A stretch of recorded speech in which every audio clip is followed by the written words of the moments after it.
एक बार फिर आपको नमस्कार, वेलकम बैक। वॉर रूम में हमने बात की यूक्रेन ने जो तबाही मचाई है रूस के अंदर जाकर के, उसका एक हिस्सा रह गया कि अब इसका जवाब पुतिन कैसे देंगे, उस पर हम लोग अभी बात करते हैं कुछ मिनटों में। लेकिन आइए जरा आपको भारत पाकिस्तान के बीच जो ऑपरेशन सिंदूर हुआ इसके कुछ अपडेट्स मैं दे दूं। भारत पाकिस्तान के बीच तनाव के माहौल में जहां किसी भी वक्त आगे कुछ भी हो सकता है, ऐसे हालात बने हुए हैं, पाकिस्तान पर बड़ा खतरा मंडरा रहा है। इसके बीच में पाकिस्तान के पूर्व प्रधानमंत्री नवाज शरीफ लंदन के लिए रवाना हुए और लंदन में नवाज शरीफ ने पाकिस्तान की ताकत का जिक्र किया। मकसद खुद क्रेडिट लेना था एक्चुअली। नवाज शरीफ ने कहा कि उनकी पार्टी की सरकार में पाकिस्तान न्यूक्लियर ताकत बना, यह बात ठीक है। उन्हीं की सरकार में पाकिस्तान ने चीन की मदद से JF-17 जहाज बनाया, हो सकता है, और वो उनका मानना है कि बड़ा कारगर साबित हुआ और बड़ा काम आया पाकिस्तान के। हालांकि अपनी पूरी बातों में नवाज शरीफ ने कहीं भी भारत का नाम नहीं लिया। भारत पर कुछ भी बोलने से नवाज शरीफ साफ साफ बचते आए। लेकिन जब आप बात कर रहे हो कि मैंने पाकिस्तान को इतना ताकतवर बना दिया, तो जाहिर है आपका इशारा तो साफ है। सुनते हैं। मुस्लिम लीग ने अल्लाह के फजल करम से पाकिस्तान को एटमी कुव्वत बनाया।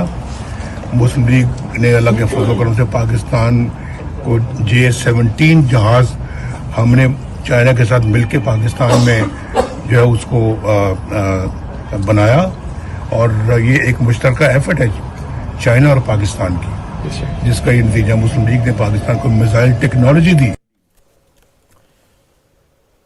और इसके बाद मैं आपको अब बताता हूं कि ऑपरेशन सिंदूर में मुंह की खाने के बाद आसिम मुनीर की सेना का बड़बोलापन खत्म होने का नाम कैसे नहीं ले रहा। पाकिस्तान ने जनरल शाहिर शमशाद मिर्जा को सिंगापुर भेजा हुआ, उसी कॉन्फ्रेंस में जहां हमारे CDS साहब गए हैं। और ये जो है chairman joint chief of staff committee हैं, यानी कि सीनियर जनरल हैं, और इन्होंने भी एक गीदड़ भभकी देते हुए कहा कि तनाव और भी बढ़ सकता है। और उन्होंने ये कहा कि मैनेजमेंट के बजाय संघर्ष समाधान की ओर बढ़ा जाना चाहिए, नहीं तो इसका अभाव विनाशकारी होगा, दोनों देशों के लिए भी और दुनिया के लिए भी। अच्छा, संयुक्त चीफ ऑफ स्टाफ कमेटी के चीफ जनरल मिर्जा ने सिंगापुर में international institute of strategic studies की ओर से आयोजित सालाना शांग्रीला डायलॉग 2025 में यह बयान दिया था। एक और बड़ी बात यह है कि मिर्जा ने साफ कहा कि अब अगर हालात बिगड़ते हैं तो खतरा सिर्फ भारत की और पाकिस्तान की सीमाओं तक ही सीमित नहीं रहेगा, बल्कि पूरा भारत और पूरा पाकिस्तान खतरे में आ जाएगा। इसकी थोड़ी डिटेल में बात पहले सुन लें आप।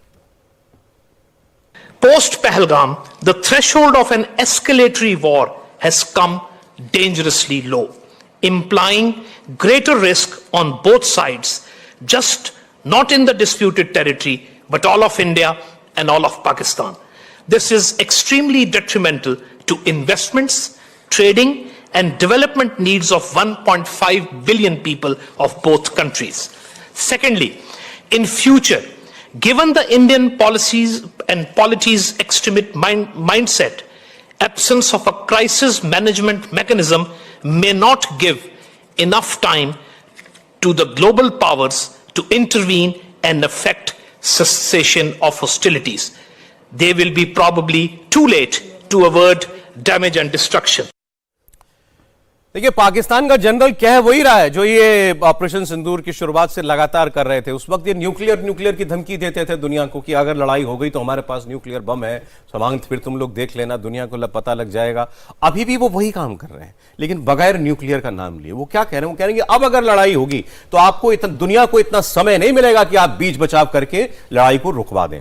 दूसरा, उन्होंने कहा कि अब लड़ाई होगी तो पूरा पाकिस्तान टारगेट होगा और पूरा हिंदुस्तान टारगेट होगा। यहां एक गलती कर गए।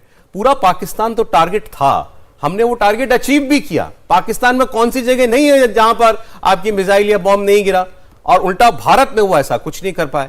तो वो जो कह रहे हैं कि ऐसा होगा भविष्य में, पूरे दोनों देश जो हैं उनके अंदर कुछ भी हो सकता है, वो तो भारत ने ऑलरेडी अचीव करके दिखा दिया। सर, ये फिर आपको ब्लैकमेलिंग दिखी इस बयान में कहीं? ब्लैकमेलिंग से ज्यादा मैं बोलूंगा घबराहट दिखी है। अच्छा। और वो देखिए, दो स्टेटमेंट इनके इसमें बहुत अहम है। एक तो है कि ये ट्रेड पार्टनरशिप और ये तरक्की दोनों देशों की प्रॉब्लम तो ये कर रहे हैं जब से ये आर्टिफिशियल देश खड़ा हुआ है, ये प्रॉब्लम तो ये कर रहे हैं, ट्रेड, इन्वेस्टमेंट और ये सारी डेवलपमेंट इस इलाके की। आप यूरोप यूनियन को देखिए और कहाँ है हमारा ये पूरा, इस इलाके की जड़ है पाकिस्तान। दूसरा, उसने एक और स्टेटमेंट बोला था, ग्लोबल रिएक्शन या ग्लोबल वर्ल्ड लीडर्स ये लड़ाई को नहीं रोक पाएंगे। ये सिर्फ ये साफ दिखाता है कि वो डिपेंडेंसी है डिपेंडेंसी किस पे है कि लड़ाई रोके कौन? बाहर के देश वाले, जैसे ये ट्रम्प का ये बार बार नेम ले रहे हैं। इसलिए वो शहबाज शरीफ की स्पीच में कितनी बार बोला thank you to president Trump, thank you to president Trump. क्यों?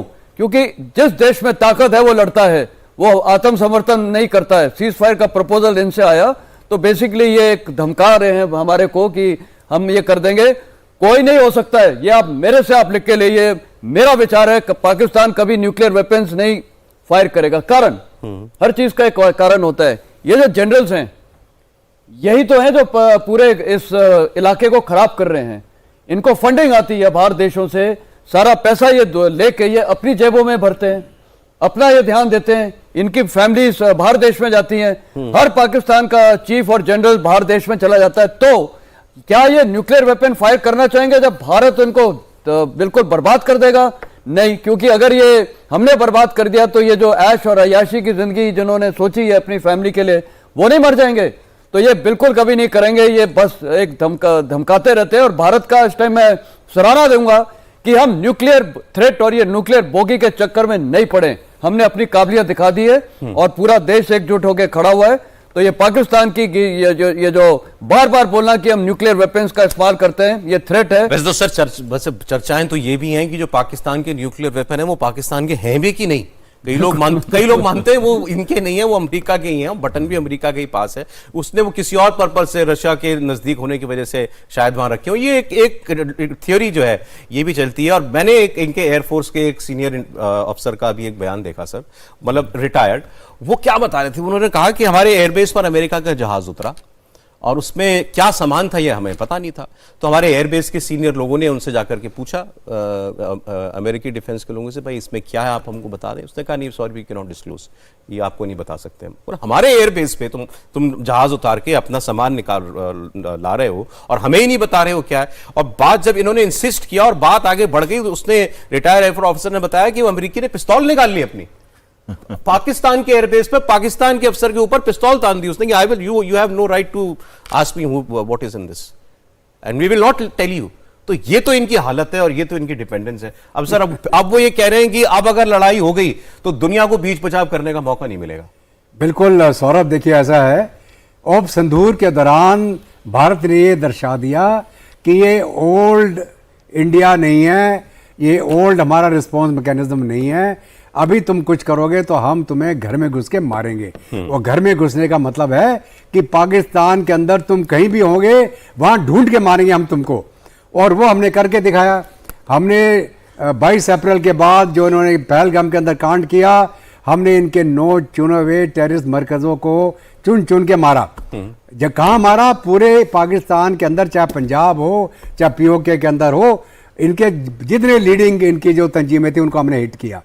और उसके साथ साथ में जब इन्होंने एस्केलेट किया तो हमने इनकी सारी की सारी जो मेन एयर बेसिस हैं उनके ऊपर हमने बिल्कुल स्टिक वार करके भारी नुकसान पहुंचाया। लेकिन सर आपको एक सेकंड और, तो अभी उससे इनको ये हो गया कि साहब द टाइम ऑफ एस्केलेशन, जिसका एस्केलेटरी लेडर का टाइम बहुत कम हो गया। अभी शुरू होते ही आप तो घर में आके बम मार देंगे, तो हम कौन सी दुनिया में रोने जाएंगे कि हमको बचाओ। तो इनके पास समय नहीं बचा अभी किसी को इंटरवीन करने का, इसलिए वो घबराया हुआ है। सर अब मैं उस सवाल पे आ जाऊं जिसकी वजह से पूरे इस वक्त सोशल मीडिया पे आग लगी हुई है। एक आप चीज लोग समझ गए होंगे। आप प्लीज बोलिए, फिर आता हूं उस सवाल पे। इन्होंने एक बहुत ही इंपॉर्टेंट चीज बोली थी कि अब इनके पास कोई भी क्राइसिस मैनेजमेंट मैकेनिज्म, इनके पास नहीं, विश्व के पास क्राइसिस मैनेजमेंट मैकेनिज्म नहीं है।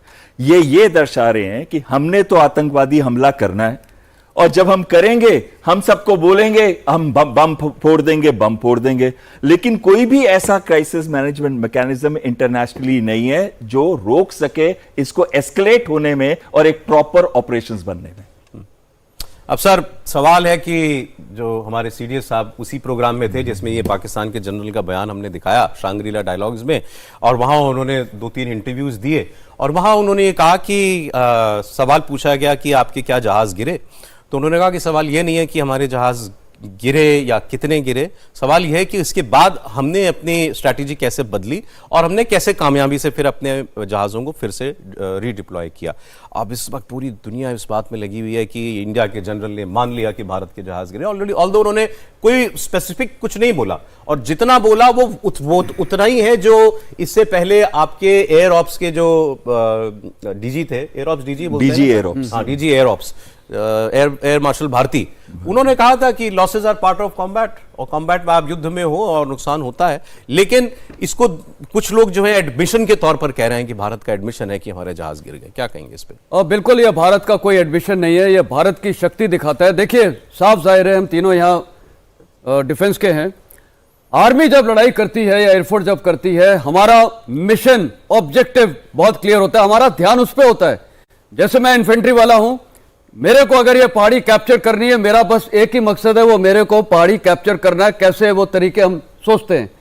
अब उसमें कैजुअलिटीज तो जाहिर है होगी, कौन सी दुनिया की लड़ाई में कोई कैजुअलिटी नहीं। आप ये देखिए सेकेंड वर्ल्ड वॉर में एलाइड फोर्सेस की इतने जहाज गिरे, आपने फिलहाल भी देख लिए जब ये बिन लादेन को रेस्क्यू करने गए थे तो एक हेलीकॉप्टर खराब हो गया, एक हेलीकॉप्टर इनका क्रैश हो गया था। तो इसमें तो कोई अंत नहीं है, ये हो जाते हैं, टेक्निकल एरर्स हो जाते हैं, कॉम्बैट एरर्स हो जाते हैं। और वही उन्होंने बोला कि अगर कोई कॉम्बैट एरर हुआ है उससे हम सीख रहे हैं और नेक्स्ट टाइम नहीं होगा। और उसका प्रूफ ऑफ पुटिंग उसी दिन मिल गया कि जब हमने उसके बाद जितने भी स्ट्रेटेजिक बॉम्बिंग की है, 10 तारीख को तो हमने सॉलिड की थी, 9-10 वाली रात को आपने देख लिया, उनके हार्ट ऑफ पंजाब में हमने इनको ध्वस्त कर दिया था सारे इनके। और उसमें फाइटर एयरक्राफ्ट यूज हुए, बिल्कुल 10 तारीख वाले में सारी फाइटर एयरक्राफ्ट है। आप ये देखिए, क्योंकि ये आपकी जो ब्रह्मोस मिसाइल भी हैं वो एयर लॉन्च्ड है मोस्ट ऑफ देम, कुछ हो सकता है ग्राउंड बेस भी गई हैं ये SU-30 वगैरह से। तो कहने का मतलब है हमने सारी मिसाइल्स यूज की हैं, एयरफोर्स का इसमें पोटेंशियल दिखा है और CDS से साफ लफ्जों में बता दिया कि हमने उसको किया। और उसके बाद हमने जो अचीव किया है पाकिस्तान हार्टलैंड में घुस के, तो कहने का मतलब है वॉर का देखिए एंड में सब एक ही सवाल पूछते हैं, लड़ाई का अंत क्या हुआ? लॉसेस कोई नहीं देखता है, लड़ाई का अंत ये हुआ है कि पाकिस्तान घुटने पे आके उसने इंडिया के DGMO को कॉल करके बोला हम सीजफायर चाहते हैं। हमने पाकिस्तान के पंजाब में हार्टलैंड में घुस के मारा है, उनके 13 एयर बेसेस को मारा है, वो हमने प्रूव करके दिखा दिया है। वो क्या कर पाए? कुछ नहीं कर पाए। तो ये जो ये बस एक ये बोलते हैं ना, ऑब्जेक्टिव को कोई नहीं देख रहा, मिशन को कोई नहीं देख रहा कि ये जहाज को देख रहा है, वो तो कॉम्बैट में गिरेंगे। अच्छा, इसमें हमारे यहाँ बहुत लोग भी यही सवाल पूछ रहे थे जब से 7 तारीख का मिशन हुआ। अब ये कोई लैक ऑफ थोड़ा सा स्ट्रेटेजिक कल्चर पे हम लोग ब्रेक से पहले ही बात कर रहे थे, वो ये है कि लोग गिनने लगते हैं कि अच्छा हमारा उसके कितने जहाज गिरे, हमारे कोई जहाज गिरा कि नहीं गिरा, बजाय जो जनरल साहब ने कहा कि ये देखे कि आप जो करने निकले थे वो पूरा कर पाए कि नहीं कर पाए। एक बार दत्ता साहब देखिए सौरभ, ऐसा है जो मिशन जो था, क्या दिया गया था हमारे प्रधानमंत्री के द्वारा कि टेररिस्ट इंफ्रास्ट्रक्चर को ध्वस्त किया जाए, ठीक है ना। तो टेररिस्ट इंफ्रास्ट्रक्चर को ध्वस्त कर दिया गया और चुन चुन के हमने उनके टारगेट को एंगेज किया। अब मेरे को आप ये बताइए कि जब हमने 9 टारगेट चुन के पाकिस्तान के अंदर हमने एंगेज करे तो क्या वो टारगेट अचीव हुआ कि नहीं हुआ? क्या हमारे हवाई जहाज या जो हमारी मिसाइलें गई वो पाकिस्तान के अंदर घुसी कि नहीं घुसी? क्या कोई हमारा हवाई जहाज पाकिस्तान के अंदर गिरा? क्या हमारा कोई पायलट कैप्चर हो गया? क्या हमारा कोई पायलट मारा गया? अभी जब लड़ाई के दौरान कोई नुकसान होता है, वो टेक्निकल रीजन हो सकता है, इक्विपमेंट फेलियर हो सकता है, और कोई वेदर कंडीशन हो सकती हैं, बर्ड हिट हो सकता है, कुछ भी हो सकता है। तो अगर हमारा कोई लॉस हुआ भी हो तो किसी भी कारण से हो सकता है, लेकिन वो एनिमी को क्रेडिट नहीं जाता उसका। अगर हमने कोई प्लानिंग किया, हमें लगा कि दुश्मन उसका रिएक्शन कर रहा था, हमने अपना टैक्टिक चेंज किया ताकि वो अगली बार उतना भी रिएक्शन ना कर पाए, हमने जाके ठोका और उनकी सारी स्ट्रेटेजिक एयर बेसिस को हमने तबाह किया। कहने का मतलब यह है, क्या CDS साहब ने कोई नई बात बोली, कोई रहस्य कोई कुछ नहीं बोला, उन्होंने वही रिपीट किया जो हमारे ब्रीफिंग के दौरान DGMO और जो एयरफोर्स के जो ऑपरेशन ऑफिसर ने बताया था, भारती साहब ने, बिल्कुल वही चीज उन्होंने दोहराई है कि हमने, ये आप भूल जाइए कितना नुकसान हो, उससे कोई फर्क नहीं पड़ता, हमने अचीव क्या किया। और जैसे मर्चेंट साहब बता रहे थे, अगर जब मिलिट्री को एक ऑब्जेक्टिव मिलता है, हम वो ऑब्जेक्टिव कैप्चर करने के लिए लड़ते हैं। उसके अंदर 5 मरेंगे, 10 मरेंगे, 20 मरेंगे, कुछ नहीं। कैप्चर टाइगर हिल बाय 400 आवर्स वो होता है, हमने उसको कैप्चर करना है, चाहे 10 मरे, 20 मरे, 100 मरे। अरे और ये थोड़ा सा मुझे लगता है कि एक नाइंसाफी भी है हमारे इसमें, क्योंकि जब बिल्कुल ठीक आपने कहा, जब कारगिल की पहाड़ियां चढ़ रहे थे तब कोई आपने चोटी कैप्चर करी, कितने हमारे शहीद हुए उस टाइम पर एक ऑपरेशन के अंदर, उसकी कोई थोड़ी बात होती थी। आप ये बताते थे कि हमने चोटी कैप्चर कर ली। बिल्कुल एंड में सब यही पूछते हैं। तो अब लेकिन सर जो उन्होंने ये कहा कि हमें अपनी टैक्टिक्स हमने थोड़ी बदली, तो क्या मतलब उसका मतलब क्या हुआ? मैं आपको बिल्कुल क्लियरली बताता हूं कि देखिए, जब भी हम कभी अटैक करते हैं किसी भी सिस्टम को, जहां हमारे जो वेपन सिस्टम दूसरी टेरिटरी में जाते हैं, तो हम पहले suppression of enemy air defence करते हैं। यानी कि हम उनके रेडार्स को, उनके एयर डिफेंस वेपन सिस्टम्स को, उनके वो वाले हवाई जहाज जो हवा में उड़ रहे हैं उनको सप्रेस करते हैं। उसके बाद हम मिशंस को ऑपरेट करते हैं। लेकिन इस बार जो हमने किया, क्योंकि हमारा एम क्या था? हमारा एम था कि हम वो 9 टारगेट सिस्टम्स को अटैक करें जिसमें टेररिस्ट और उनका इंफ्रास्ट्रक्चर है। हम नहीं चाहते थे कि हम इसको एस्केलेट करें मिलिट्री डोमेन में या फिर सिविल डोमेन में। तो इसका क्या मतलब है? अगर कोई भी लॉस हुआ है, और हमें यह भी नहीं पता कि किसका लॉस हुआ है। अगर आप देखिए एंड में जो बोलते हैं सीडीएस साहब, वो ये कहते हैं एब्सोल्युटली इनकरेक्ट। जब उन्होंने पूछा कि क्या 6 जहाज गिरे, हाँ, उसने कहा 6 जहाज गिरे, उन्होंने कहा एब्सोल्युटली इनकरेक्ट। इसका क्या मतलब है? इसका यही मतलब है कि उन्होंने सिर्फ यही कहा है कि हमने अपना एम अचीव किया है और अचीव इफेक्टिवली किया है, और हम अपने टैक्टिक्स चेंज करते रहते हैं। हम तो करेंगे, सिचुएशन के हिसाब से हम अपने टैक्टिक्स को चेंज करेंगे। चलिए मैं आपको अब कुछ आप ऐड कर रहे थे इसमें? हाँ, मैं इस पे एक और ये ऐड कर रहा था कि जैसे इन्होंने बताया बहल साहब ने, suppression of enemy air defences और destruction of enemy air defences होता है। ये डिस्ट्रक्शन जो होता है वो एक बहुत बड़ा ऑफेंसिव एक्शन होता है। हमारा मुद्दा क्या था? पाकिस्तान को पता था कि भारत की सरकार ने फैसला ले लिया तो कुछ ना कुछ तो होगा। उन्होंने कल्पना नहीं की थी कि ये पाकिस्तान पंजाब में ये मुरीदकी और भावलपुर पे अटैक होगा, कल्पना नहीं की थी। तो उनकी भी एयर कॉम्बैट पेट्रोलिंग वगैरह चल रही थी। हमारा मकसद ये था कि सरप्राइज ना लॉस्ट हो, इसीलिए हमने उनके destruction of enemy air defences को नहीं किया। अगर वो पहला कर देते तो हम उनको अलर्ट कर देते। तो कहने का मतलब है ये एक स्ट्रैटेजी है, एक सरप्राइज फैक्टर है। जिस प्रकार आपने देखा रशिया ने ये जो यूक्रेन ने किया, ये कैसे अचीव किया? सरप्राइज लड़ाई में बहुत बड़ी अहमियत रखता है। तो ये सरप्राइज फैक्टर को देखते हुए इन्होंने, और फिर बाद में बोला हमने अपनी टैक्टिक्स को चेंज किया है। वही वेपन्स को हमने फिर स्टैंड ऑफ डिस्टेंस से किया, और आपने देखा वो उसका प्रभाव 9-10 की रात को कितना सॉलिड हुआ था। उनके न्यूक्लियर बेस तक, वहां तक हमने हमला कर दिया था। तो ये साफ जाहिर है कि हमने टैक्टिक्स चेंज की है और कॉम्बैट में कुछ ना कुछ तो होगा। फाइनल रिजल्ट याद रखिए बस। अच्छा, भारत के जो ऑल पार्टी डेलीगेशंस दुनिया भर में जाकर पाकिस्तान के बारे में बता रहे हैं, उसकी पोल खोल रहे हैं, इसमें असदुद्दीन ओवैसी वो बहुत करारे तमाचे मार रहे हैं पाकिस्तान को। ये अल्जीरिया में थे और ओवैसी ने वहां जाकर के कैसे दुनिया का घोषित आतंकी ज़कीउर रहमान लखवी, कहने को तो पाकिस्तान की जेल में बंद था, लेकिन इस दौरान क्या हुआ वो आपको वो खुद बता रहे हैं। और ये उनका तरीका था दुनिया को बताने का कि ये है पाकिस्तान, और ये है पाकिस्तान की आतंकवाद के खिलाफ सो कॉल्ड लड़ाई, जिसके बारे में वो दुनिया को बेवकूफ बनाता है, उसकी सच्चाई सुनिए। And in fact, there was this one terrorist called Zakir Rahman Lakhvi. No country in the world will allow a terrorist who's facing a terror charge. He gave birth to a son while sitting in a prison. So when Pakistan was put in grey list, immediately the trial progressed. कहें कि ये जो जिसकी वजह से या जो ये आतंकवादी इसने भारत में ज़कीउर रहमान लखवी ने भारत के ऊपर जो 26/11 का हमला था उसमें इसका बहुत बड़ा हाथ था, और उस वक्त दुनिया का दबाव पड़ा तो इसको जेल में डाल दिया। साहब वो कह रहे हैं कि ये जेल में वो बाप बन गया। बिल्कुल, बताइए आप, ये पाकिस्तान है। ये बिल्कुल मैं कमेंट करना चाहूँगा वैसी साहब को कि जो असली पोल पाकिस्तान की ये खोल रहे हैं दुनिया में, वो बेमिसाल है। और ये पूरी दुनिया को असल में समझना चाहिए कि आप लगातार उनको IMF का लोन दे रहे हैं, आप वर्ल्ड बैंक से देते चले आ रहे हैं। वो ऑलरेडी एक आतंकवादी देश है जो लगातार पूरी दुनिया में जहाँ भी आतंकवाद का हमला हुआ उसमें किसी न किसी तरीके से पाकिस्तान लिप्त है। और अफसोस की बात तो ये है, कई शक्तियाँ जो दुनिया में है इस देश का इस्तेमाल कर रही हैं, इस देश का इस्तेमाल करके अपने हित साधने की कोशिश कर रहे हैं। अब ये भी मान के चलें कि ये नेटो का नॉन नेटो मेंबर है पाकिस्तान। किस बात के लिए है ये किससे लड़ना है नाटो ने इस इलाके के अंदर? बिल्कुल सही। और जो चीन के साथ अगर उसको लड़ना भी हो तो चीन ने तो इसको पाल रखा है, ये चीन का पप्पू है ये। तो आप जागिए, ये जो वेस्टर्न वर्ल्ड है, जी सर। आप एक किसी इल्यूजन में है बिल्कुल।